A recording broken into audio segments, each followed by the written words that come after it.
Good day po ma'am. Ito na po yung mga special na talim para sa engraver ninyo. Naputol ko na po. Na-eksakto ko na po yung mga sukat niya sa 44mm. Ayan po yung mga pinagputulan. Sorry po, isa lang ang nakuha ko na naputol sa carbide. Yung 2 piraso hindi ko po nahabol ng tingin kung saan tumalsik. Tapos ayun pong sa Momax high tensile na talim ay nakumpleto ko naman po ang mga pinagputulan.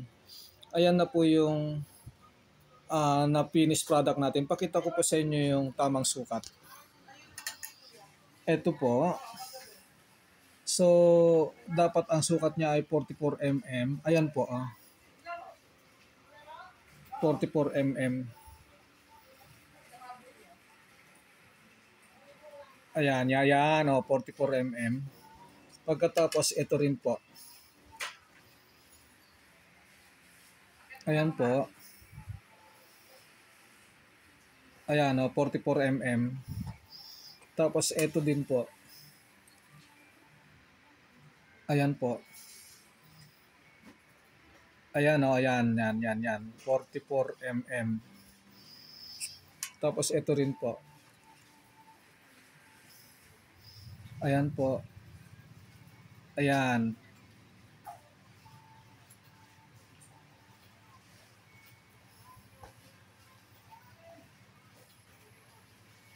Ayan, lumiwanag na. 44mm din po. Tapos ito. Ayan. Ayan po, 44mm din po yan. Tapos ito. Ayan po. Ayan, 44mm po. Ayun po yung 0. Nakatapat po sa 44mm. Tapos ito pong carbide natin. Ayan. Ayun po yung 0. Nakatapat din po sa 44mm. Ayan. Ayan, ito po yung next na carbide. Ayan Tignan nyo po yung 0 doon. Nakatapat po sa 44mm. Tapos yung last po na carbide natin. Ayan po.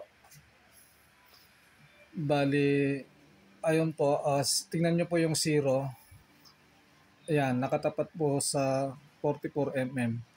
So, natapos na po. Natapos na po ma'am. Pwede nyo na po akong bayaran sa GCash. And then, pwede nyo na po i-book ito papunta sa inyo.